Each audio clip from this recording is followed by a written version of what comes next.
Oh my gosh. Okay. Here we go. I've been 5 minutes in and ain't said nothing. All right. I hope you can hear me now. Um, I unplugged my microphone now, kind of stuff. Okay. Do I got sound? Can you hear me now? And keep going. Okay. Thanks. All right. So I'm gonna start over real quick. Sorry, anybody skip ahead the first 6 minutes. Thank you, Critical, so much. Again, what I was saying. Oh, where am I? Okay.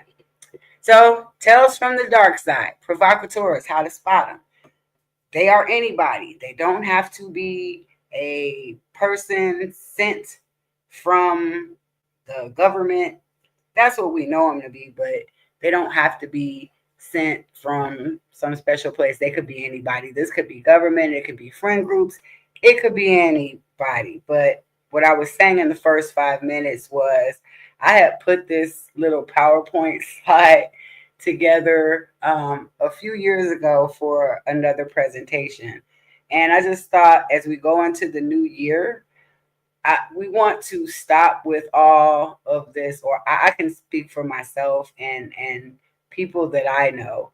We are interested in inclusion. We're interested in 2025. We're tired of lies. We're tired of just fighting. We're tired of division.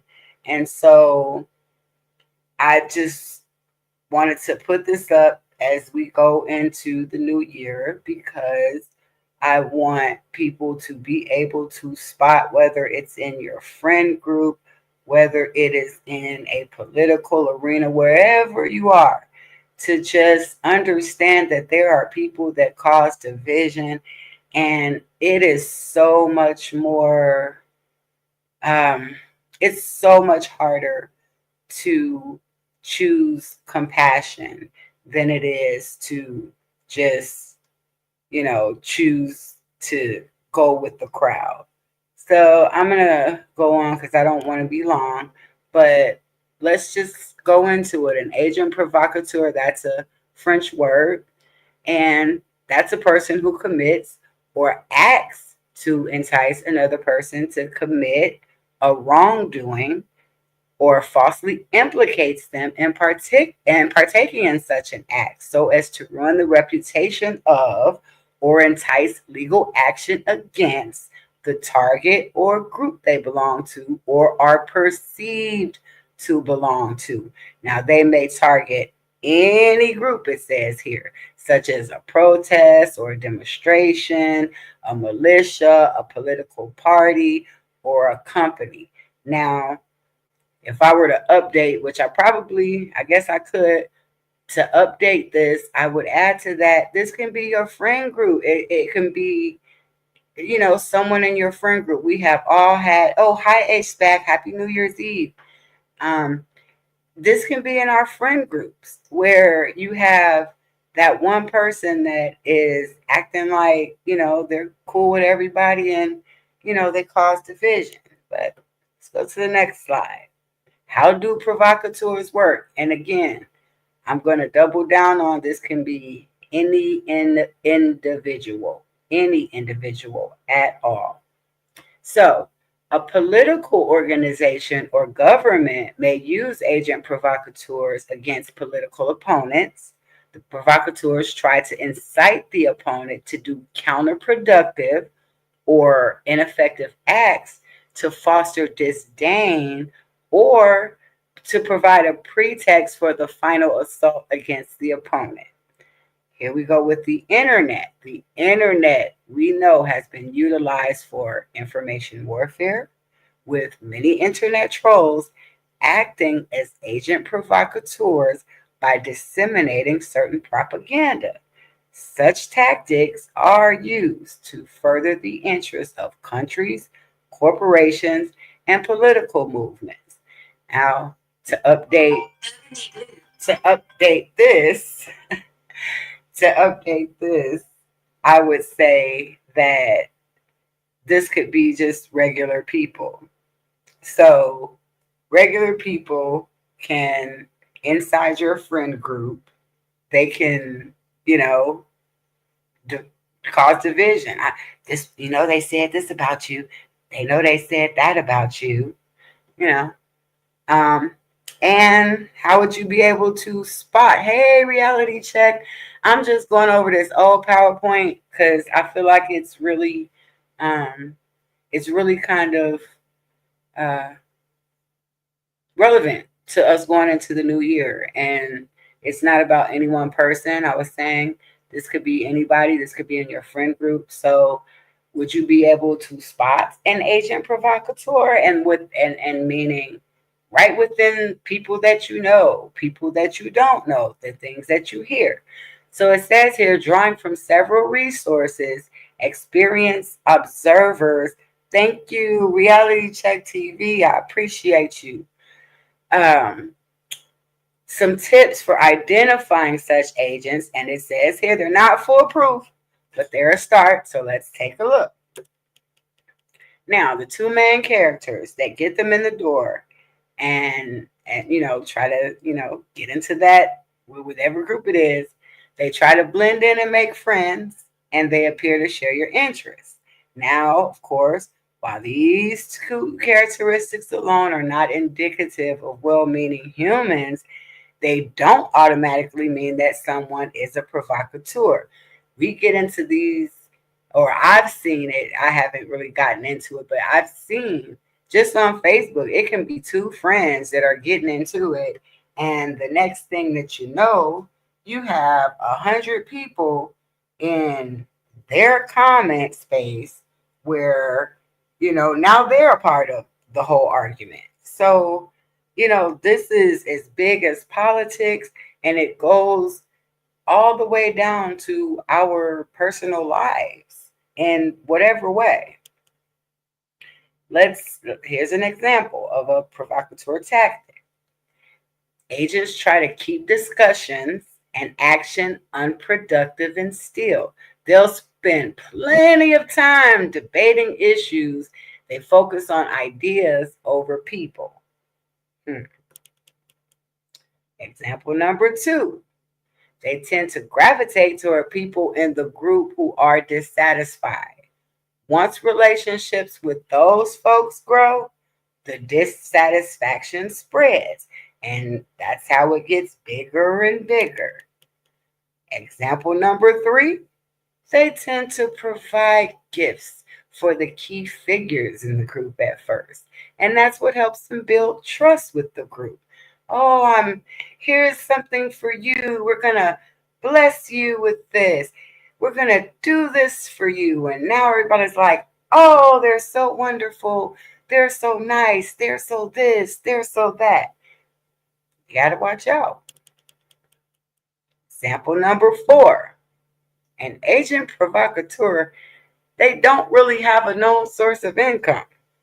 Now, they might have a job that doesn't match their spending, or they might claim money that comes from prior savings or prior things, or it's just you can't really pinpoint where stuff is coming from with them. Example number 5.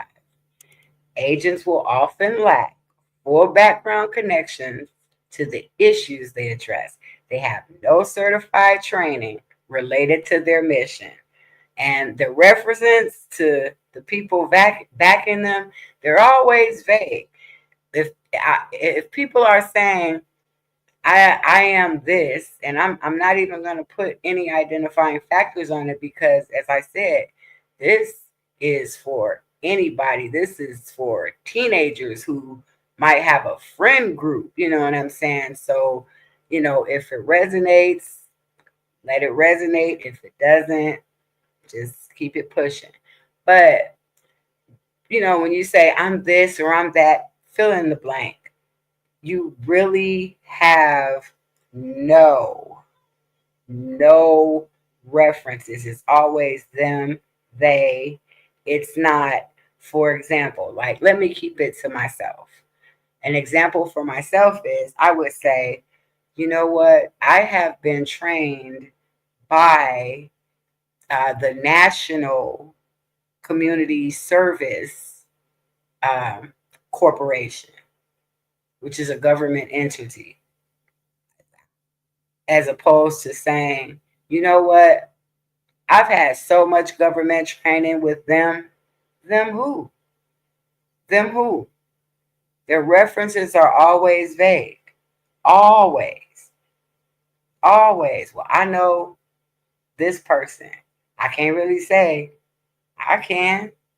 So you have to be careful about that when, you know, you look into people and, you know, you just got a lot of iffy things. Moving right along. Oh, I said, oh, I'm sorry, went back. My bad. I'm getting the hang of it. All right. Example number 7. They tend to create. Doesn't it sound familiar, reality? Okay. Number 7. They tend to create messes in groups and between certain group members, and they leave chaos in their wake. Again, if we just keep it to a regular friend group, there's that one friend that will be there to have something to say, and then somebody else is thinking something, and before you know it, it's a whole just debacle. Example number 8. They don't like zealots, but they act like zealots, but they don't have the fruit of it. So I did this, I did that, I did that. Just love to tell about it, but where's the where's the where's the fruit? Well, what are you growing? What do you have proof of what you've grown? Another example is they do have a passion, but they don't really care. You know what I mean? It's passion, but they don't care. Example number 9 of a tactic. When they are confronted, they will get defensive and start making their own accusations, such as, "What are you doing?" What, and that's showing an ignorance of other working pieces to the puzzle. I mean, it's just ignorant. This could be anything from complaining that no one is helping them or how badly they are being treated while simultaneously putting others down or trying to guilt others. It's what they do. Sabotage. One of the primary tactics employed by agent provocateurs is sabotage. They engage in activities that disrupt the functioning of the movement, whatever's actually trying to be done. They disrupt the functioning of that, such as damaging property, inciting violence, or just spreading false information. And so when you do this, you create chaos and division. And what does it do? It diverts attention from all of the original objectives of whatever was happening before they started the sabotage. Now, they also employ infiltration as a tactic to undermine social movements, and I'm going to say again, friend groups. Exactly, just ignorant and arrogant. They aim to gain the trust of genuine activists and become an integral part of that movement's inner circle. Once they have established themselves within the movement, they can manipulate decisions, sow discord among members, and steer the movement away from all of its original objectives. How many times in history have we seen this happen? Literal history. So, what's the psychology behind this? Agent provocateurs, they employ a range of tactics to achieve their objectives. Those techniques include spreading false information, provoking confrontation, and especially manipulating emotions within a movement, a group, a friend circle. It's that's for me seems to be the biggest thing that I see is always manipulating people's emotions. And so by utilizing these tactics, they can manipulate the narrative surrounding the movement, and they can create division amongst its leaders. So and that, I mean, or its members, and that's what happens. Yes, narcissism on steroids. Absolutely. Now, the sprint to social media, common technique used by agent provocateurs, and that's why I say an agent provocateur could be anybody. It could.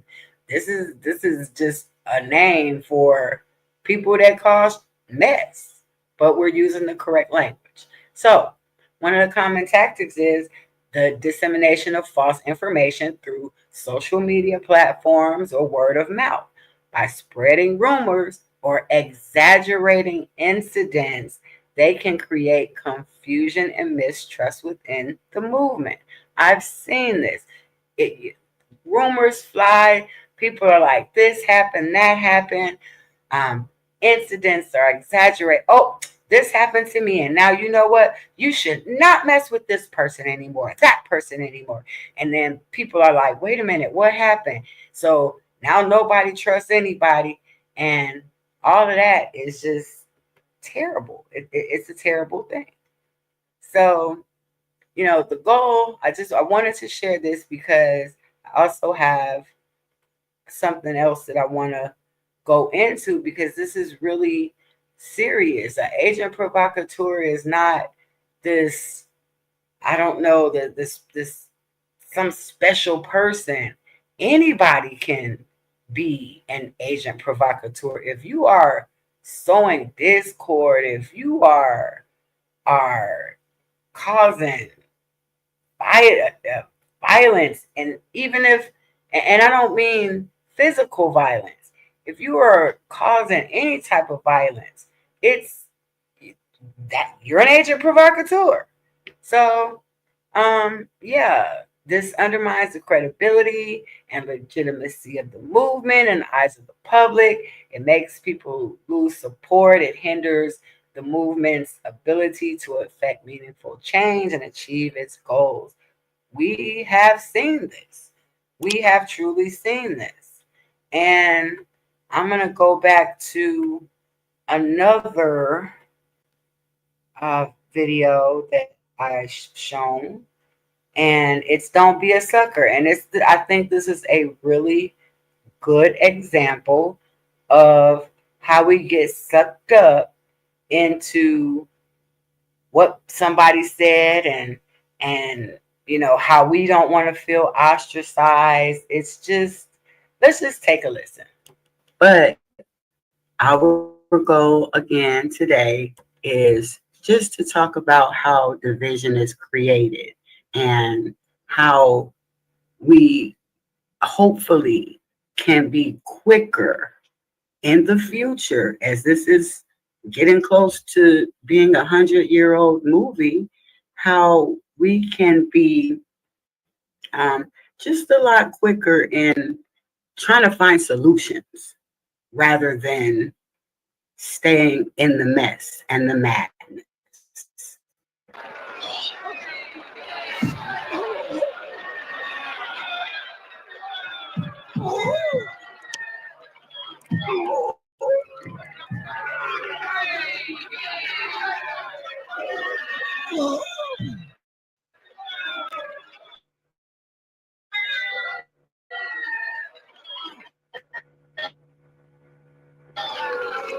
This looks like a fake, doesn't it?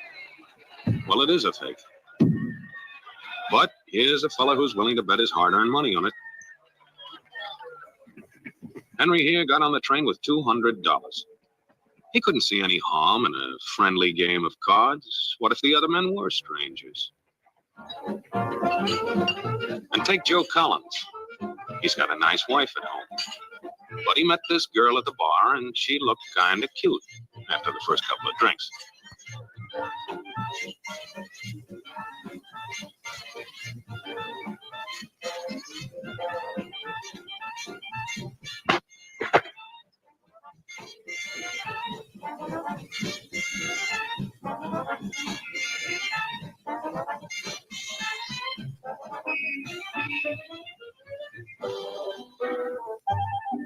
There's a good old-fashioned word for people like this.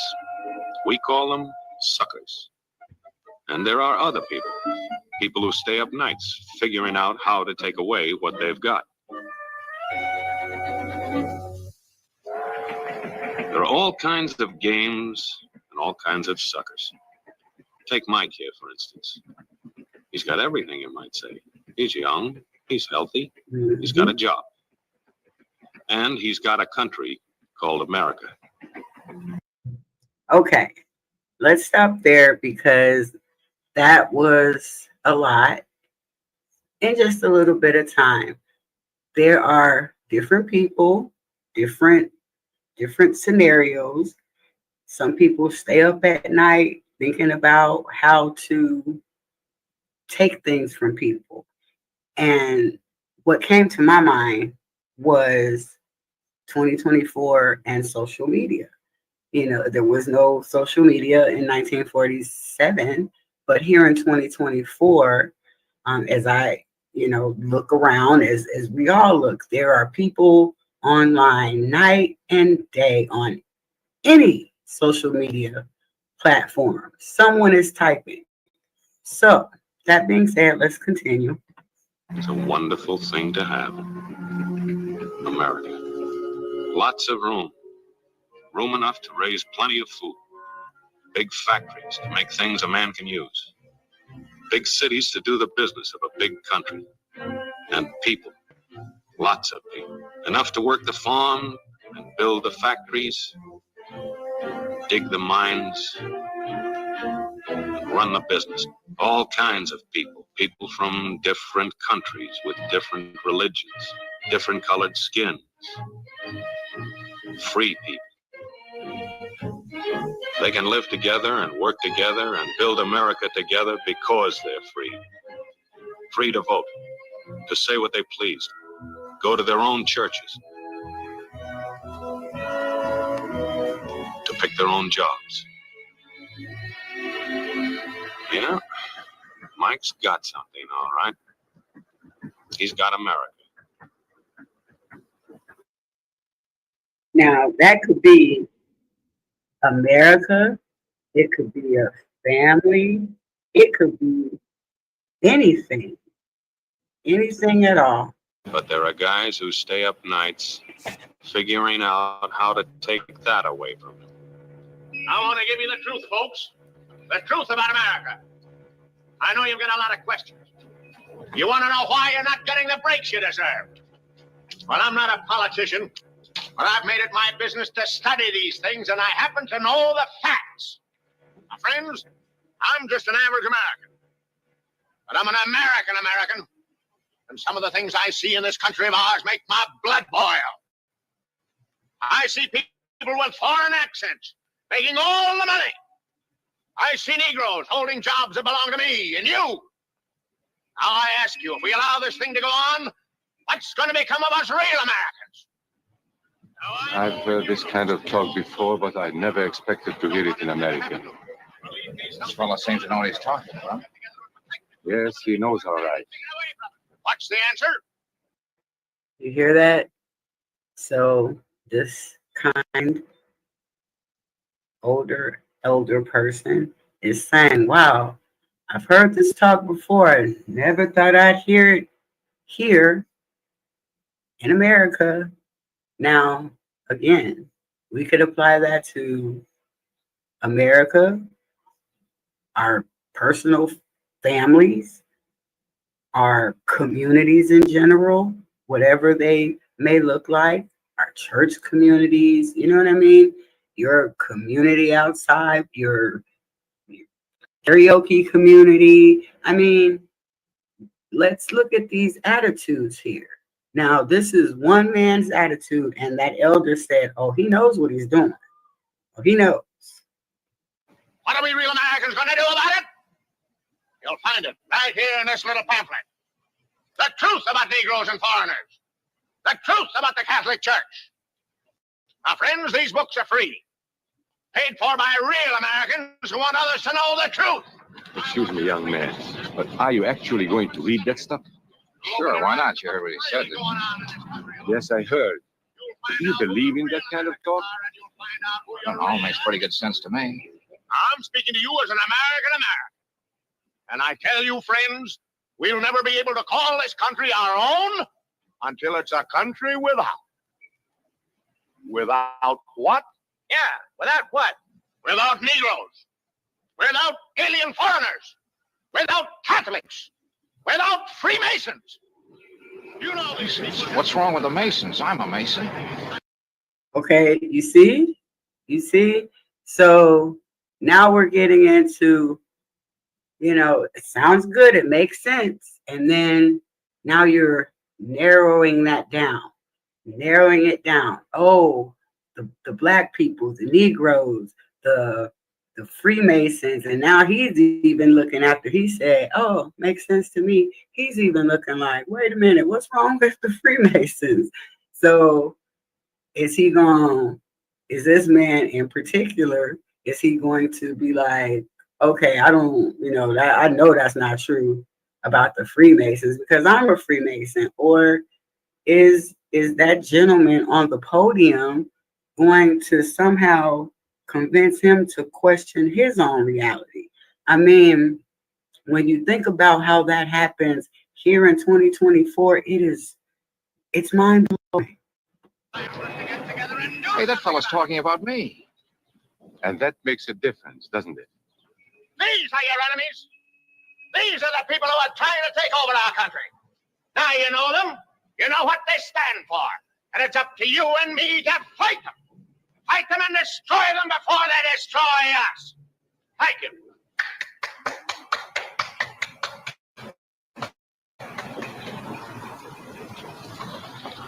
Before he said Masons, you were ready to agree with him. Well, yes, but he was talking about, what about those other people? But in this country, we have no other people. We are American people, all of us. What about you? You aren't American, are you? I was born in Hungary, but now I am an American citizen. And I have seen what this kind of talk can do. I saw it in Berlin. What were you doing there? I was a professor at the university. I heard the same words we have heard today. But I was a fool then. I thought Nazis were crazy people, stupid fanatics. But unfortunately, it was not so. You see, they knew that they were not strong enough to conquer a unified country. So they split Germany into small groups. They used prejudice as a practical weapon to cripple the nation. Of course, that was not easy to do. They had to work hard to do it. You see, we human beings are not born with prejudices. Always they are made for us, made by someone who wants something. Remember that when you hear this kind of talk. Somebody is going to get something out of it, and it isn't going to be you. Now, right there, that's bars. Remember, somebody's going to get something out of it. Prejudices. That was like the most powerful thing that you could tell somebody. And if you don't take anything else from this movie, those lines right there, I will put it in the description. At least for me, it resonated. This is not classroom theory. I saw it happen. I saw it first in Berlin in 1932. 5 young men that I knew were standing in the crowd listening to the Nazi speaker. Eric was a Catholic. Anton, a student of mine, was a Jew. Heinrich owned a small hardware store. Karl was a farmer. And Hans was an unemployed metal worker. To all true Aryan Germans, I say it is time you inherited the nation which rightfully belongs to you.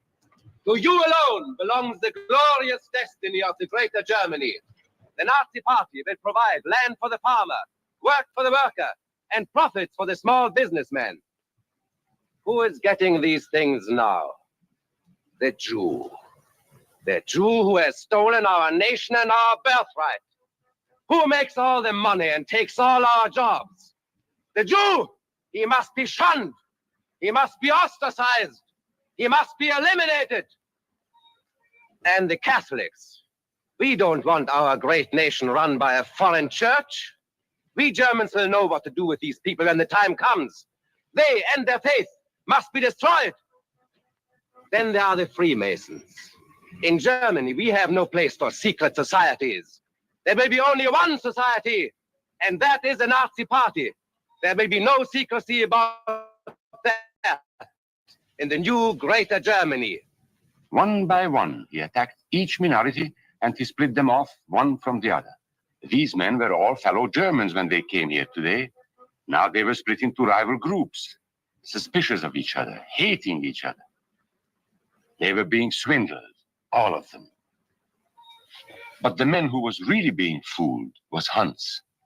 He was pure German, according to Nazi standards. To him, they promised everything, and he fell for it. You who are true.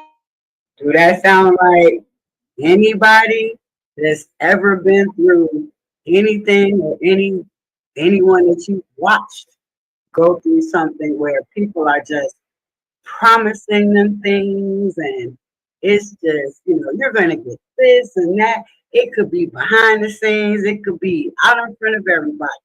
But look at him. So they give him a uniform. The little fellow ought to work anymore. He was a member of the master race. His wife couldn't quite understand. Even though he was a Superman, there wasn't any food in the house. Stupid woman. Didn't she realize that the Nazis were going to make jobs for everybody? There would be plenty of food and clothing and the new house. Everything they wanted. The glorious future of Germany was to be theirs. And I think, now this is where I think this resonates within a lot of communities, within even our family systems. It's like we just continue to do and do and do and do at the detriment of ourselves, our families, depending on what resonates with you, our jobs. It just takes from you. And so he's like, oh no, all this is going to pay off after I do, what these people want me to do. They done promised me all this stuff. Now, here in 2024, you get your money up front. If you're going to do whatever, get your money up front now, because, I don't know if they didn't have contracts or something back then, but see, people just fall victim and just start supporting a certain propaganda that's going around, a certain rumor. And here, if they were able to do all this and have a whole movement like this without social media, come on now, this is a dangerous thing when we start to represent people and we start to be like, yeah, no, I vouch to the death of me on stuff that you don't have all the details about. That makes no sense. But let's continue. children would someday rule the world. But his wife, silly woman, still wondered where the next meal was coming from. Hans didn't like that kind of talk. It was dangerous. For that kind of talk, people should be put in jail.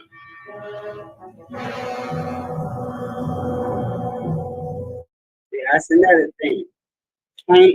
Can't speak against nobody. If people don't want you to speak your truth, that's never a problem. Come on now. Power? Of course not.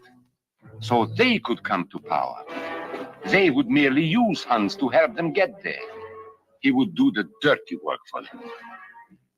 Hans and thousands of others like him, all playing a sucker's game. They gambled with other people's liberty, and of course they lost their own. A nation of suckers. Hitler needed these people.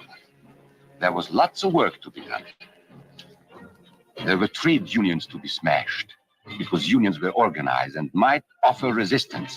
There were many political parties in Germany. These the Nazis destroyed. They were determined to smash every organization where people might band together and resist them. There were Jews to be beaten and killed. The Jews were not powerful, but they were a convenient excuse for all the nation's ills. And besides, a Nazi party member could not take over this man's store. Hundreds of Catholics were put in jail because the Catholic Church had strength and could resist the Nazi drive for power. They had split the nation into 100 pieces, and then one by one, they had destroyed the pieces. Over these broken pieces, the Nazis rode into power. One party, one nation, one religion. Wow.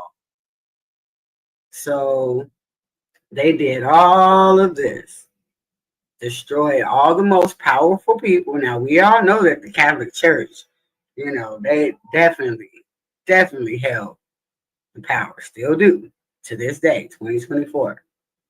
But what I'm noting is how when people cause division, they tend to start striking the people that are in solidarity by any means necessary, and added on to this type of behavior that evolved throughout years and years and years after this. 2024 we're dealing with the same thing. You see the police, okay, you know what I mean? I don't really want to go into anything specific because I want people to take it however it resonates with them. If it resonates with you politically, then, you know, think about the division.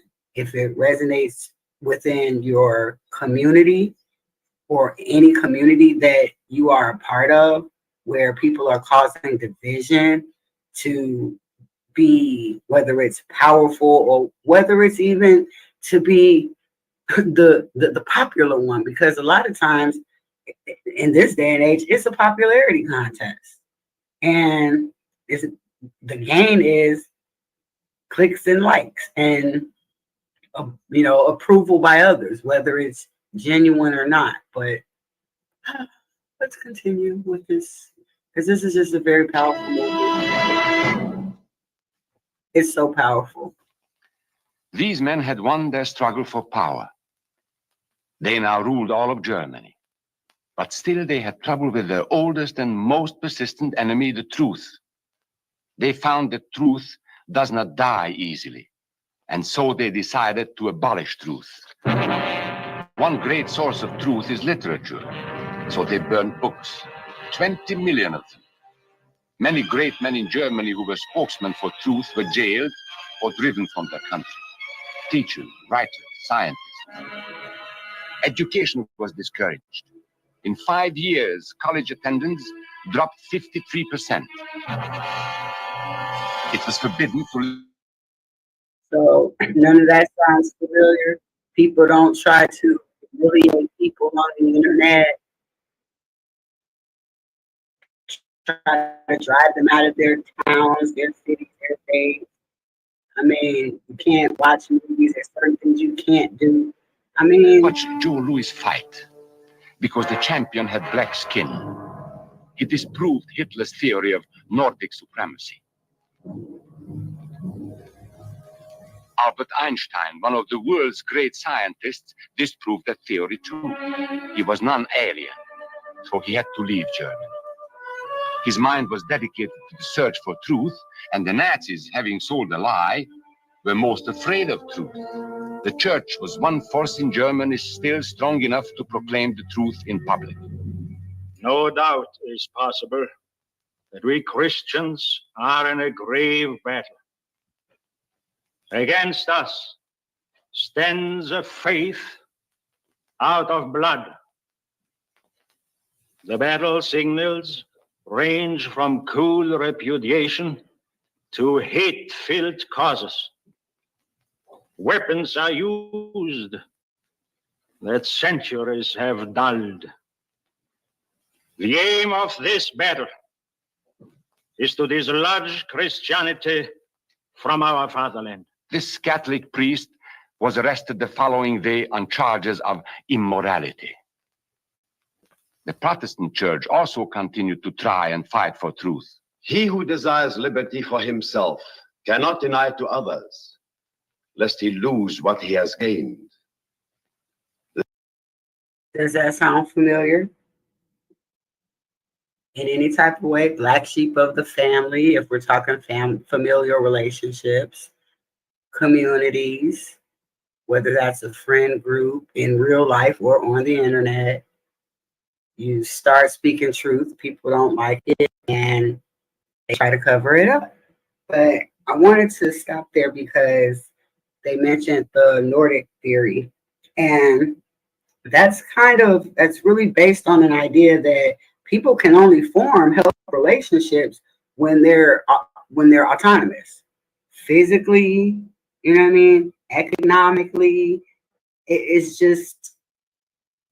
a theory that, help people achieve independence.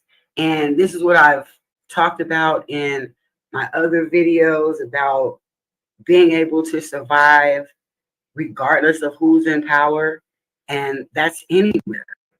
So, it's like you want to be part of a society that helps rebuild, helps work together, not one that causes division against the people that you have to either physically live in quarters with, physically live in proximity to, people that are in power in different social settings. It could be a high schooler and the parents, and you're dealing with an administration.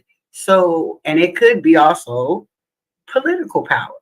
So I just really wanted to look at this from all angles, however this resonates with you, but it's just something funny about, the truth. When people want to expose the truth, that seems to come with more of an attack than perpetuating the lie or being silent.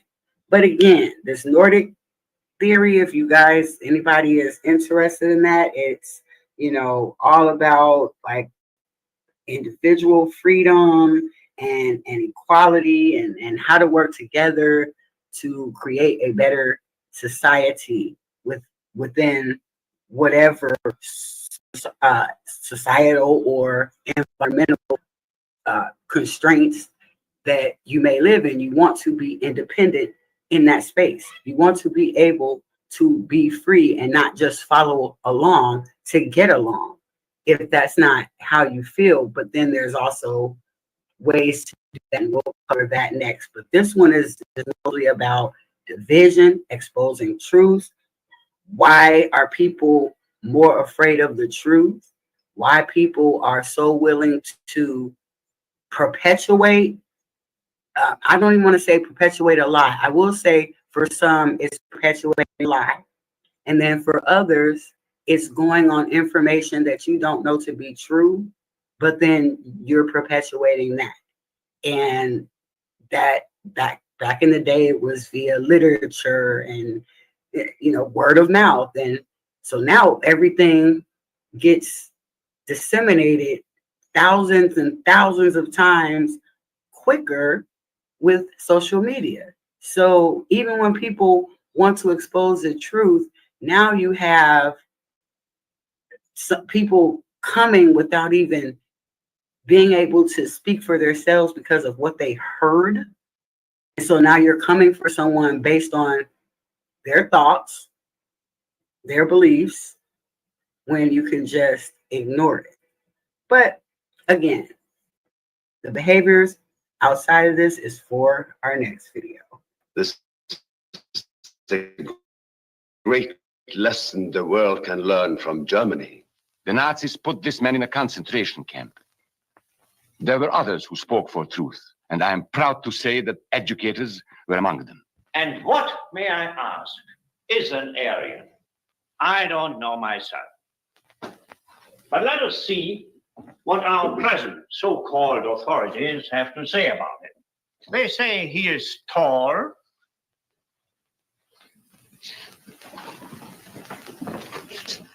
slender,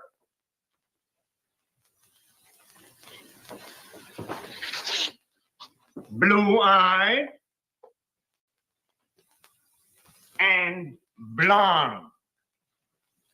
There is no Aryan race. And more important, there is no master race. There are people who may find these ideas convenient, but science cannot support them. There is no scientific proof that there's any correlation between a man's racial characteristics and his native ability or character.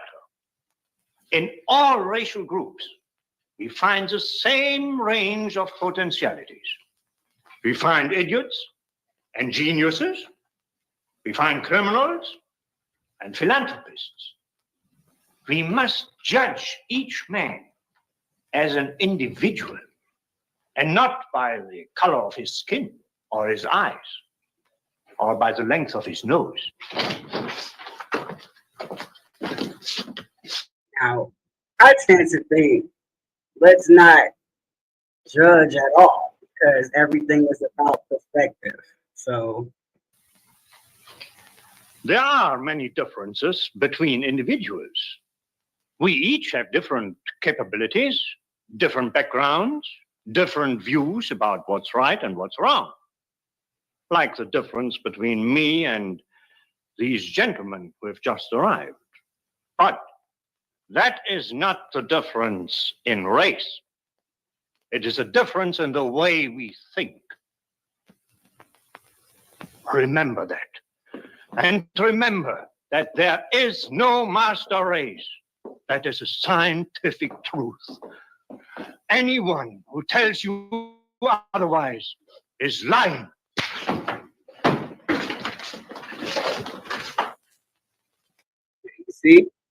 you see? For all practical purposes, truth had been abolished in Germany. A lot of my German friends wondered what had hit them. How did it happen? Where did it start? It started right here. And this was where it could have been stopped. If those people had stood together, if they had protected each other, they could have resisted the Nazi threat. Together they would have been strong. But once they allowed themselves to be split apart, they were helpless. When that first minority lost out, everybody lost out. They made the mistake of gambling with other people's freedom. Now let's see how those bets paid off. Carl, the farmer, was gambling. Okay, before we see how all that paid off, do you hear what could have been done? Instead of everyone looking around at each other, it was at the moment that somebody came and started saying something that sounded good to certain people, didn't sound good to other people. And so, based on differences of opinions, something that could have been stopped right there in this moment went on to abolish all truth in Germany per this movie. That's not being done in politics, in communities, in social groups, in our homes to a degree.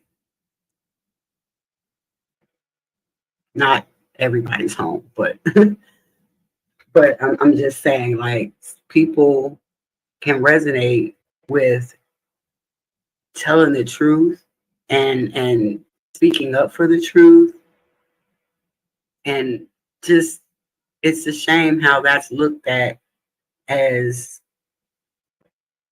something that is wrong. But again, it's 2024.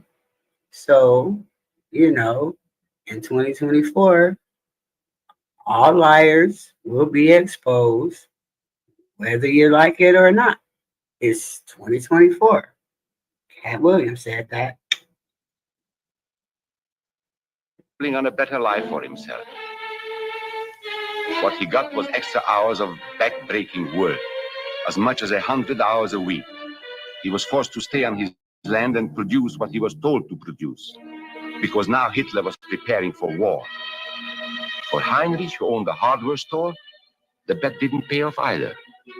104,000 small businesses were closed in 2 years.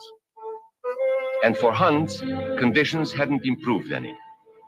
He had a job now in the munitions factory, but he worked long hours for little pay. The working conditions grew increasingly bad.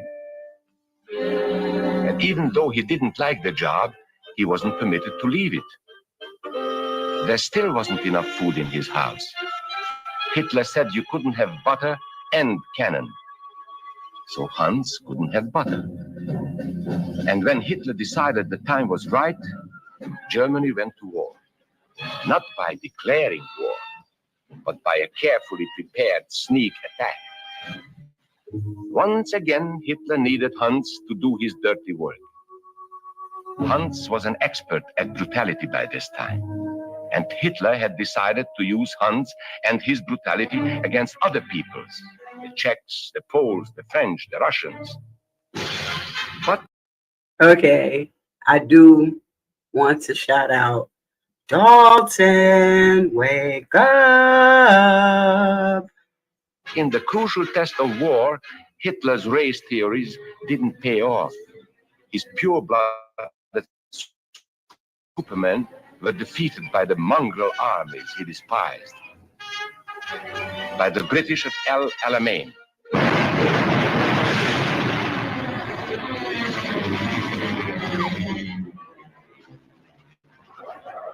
by the Russians at Stalingrad.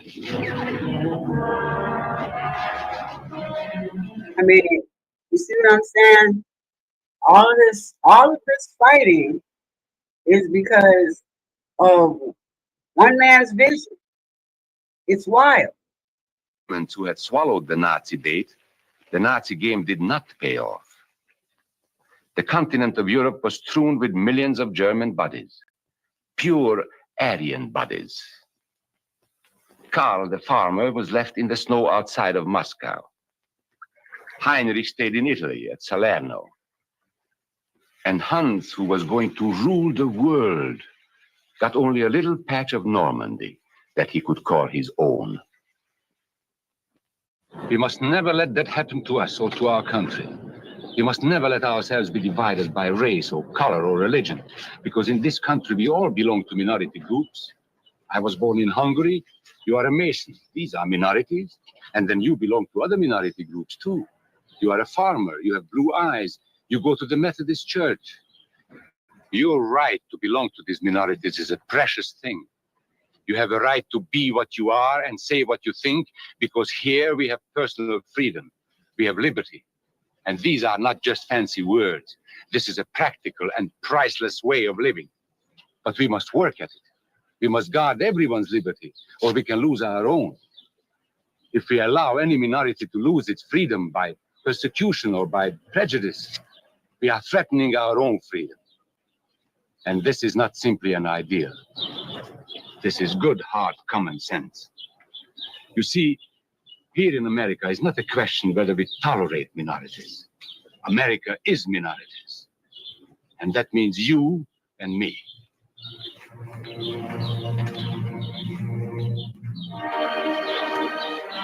So let's not be suckers. We must not allow the freedom or dignity of any man to be threatened by any act or word. Let's be selfish about it. Let's forget about we and they. Let's think about us.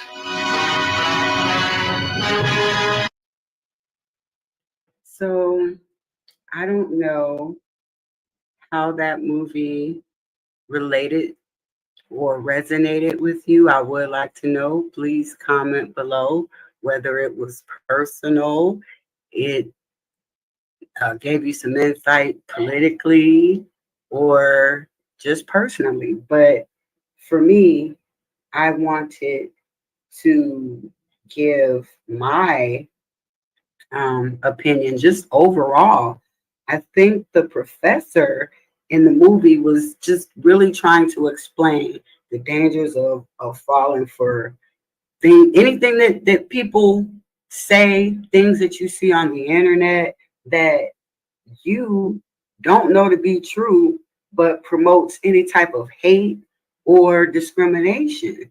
I think he was warning against being manipulated by people who seek to exploit other people's fears and prejudices for their own gain, or whether they are doing that, being enlisted to support someone else's gain. It's just, these are things that we need to look at before we start talking. What are the things that we are saying rooted in things that we know to be true, or are we just saying something that another person said? Like in 2024, there's still individuals, still groups who use information, all this inflammatory language, just to sow discord and division in communities, in society. So I think that the professor's message it just really serves as a reminder to critically evaluate the information that we consume. We need to question our own biases and really strive for unity and understanding rather than, being swayed by your hate or your fear of whatever it is. So that's what I think. And overall, I know although compassion is free, it is not the easiest thing to do or to give. It's like working a muscle in your body. You do it little by little, but you keep trying. You keep trying to be more compassionate. And lastly, there is a healthy habit that I love, and that one, and it's not even just a healthy habit. It's a saying. It's a mantra to live by. It's in your Bible. If you read the Bible, it's said in different ways, but just as a healthy habit, seek to understand others as you.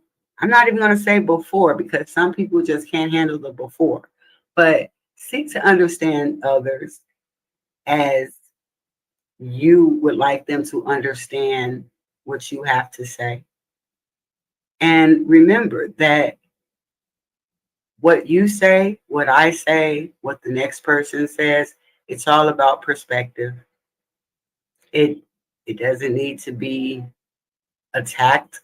It can be discussed. It should be discussed. If we were all the same, this would be a boring life. So with that, choose compassion. And until next time, we will delve into the behaviors, different behaviors, and just how they affect not only us internally, but the people around us. So till next time, bye. Did you hear about our basketball game? No, what happened?